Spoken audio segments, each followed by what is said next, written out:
Bonsoir chers auditeurs et chères auditrices de notre web radio R212, notre chroniqueur de l'ODJ, Adnan Ben Chakroun, partage avec vous son avis et sa réflexion dans cet article intitulé Vers un nouveau monde en 2025. Les États-Unis, la Chine et la Russie redessinent la géopolitique mondiale. Le voici en podcast pour vous. Adnan Ben Chakroun ouvre son article par une perspective dystopique sur l'avenir géopolitique mondial de cette manière.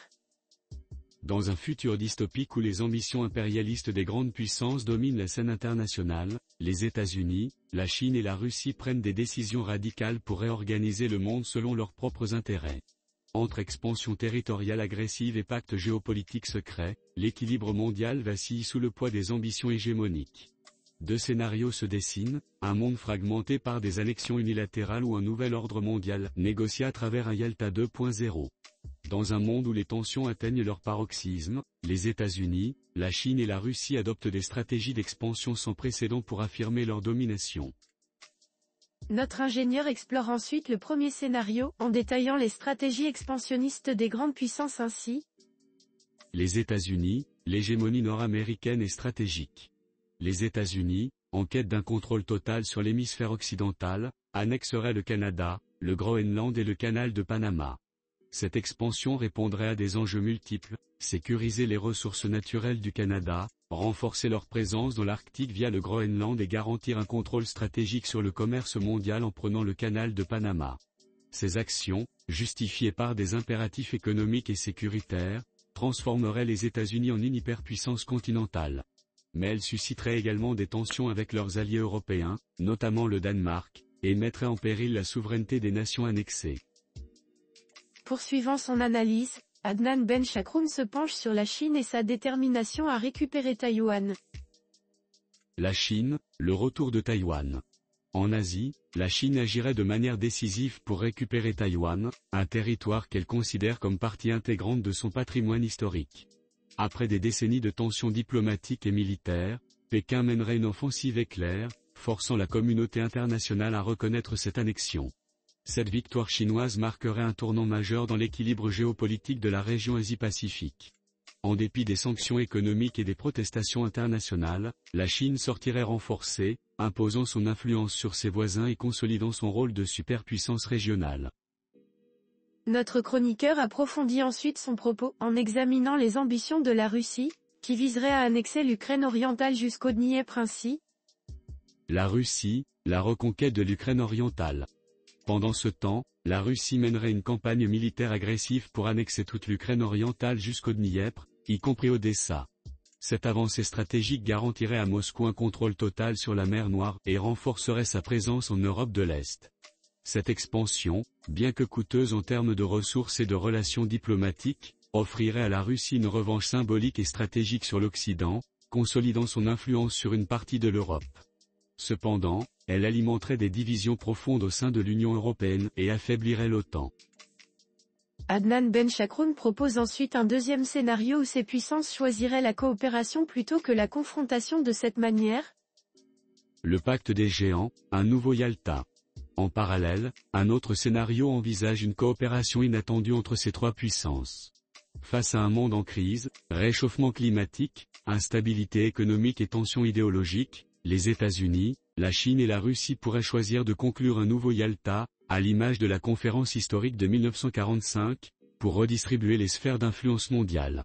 Dans ce pacte, Washington obtiendrait une domination totale sur les Amériques et les routes de l'Atlantique Nord, y compris le Groenland et le canal de Panama. Cette position consolidée permettrait aux États-Unis de garantir leur suprématie économique et militaire sur l'hémisphère occidental. De son côté, la Chine récupérerait officiellement Taïwan et renforcerait sa mainmise sur la mer de Chine méridionale. En contrepartie, elle limiterait ses ambitions en Asie centrale, laissant cette zone sous l'influence russe. Cette concession pragmatique renforcerait son rôle de superpuissance régionale, tout en évitant une confrontation directe avec Moscou. Pour la Russie, ce pacte offrirait la reconnaissance internationale de ses revendications sur l'Ukraine orientale et une influence accrue sur l'Europe de l'Est. En échange, Moscou garantirait la sécurité énergétique de l'Europe occidentale et limiterait ses ambitions expansionnistes vers l'Occident. Conséquences et équilibre fragile. Dans une conclusion puissante, Adnan Benchakroun réfléchit sur les conséquences de ces scénarios hypothétiques ainsi. Dans les deux scénarios, que ce soit à travers des annexions unilatérales ou un pacte géopolitique, le monde serait plongé dans une instabilité profonde. Un partage des sphères d'influence risquerait de marginaliser les puissances régionales et d'ignorer les aspirations des peuples concernés. L'Europe, l'Afrique, l'Amérique latine et l'Asie du Sud se retrouveraient coincés entre des blocs géopolitiques dominants, réduisant leur capacité à influencer l'ordre mondial. Les institutions internationales, comme l'ONU, perdraient toute crédibilité face à des décisions prises par une poignée de superpuissances. La fragmentation ou le partage du monde accentuerait les inégalités et les tensions, alimentant des mouvements anti-impérialistes et nationalistes.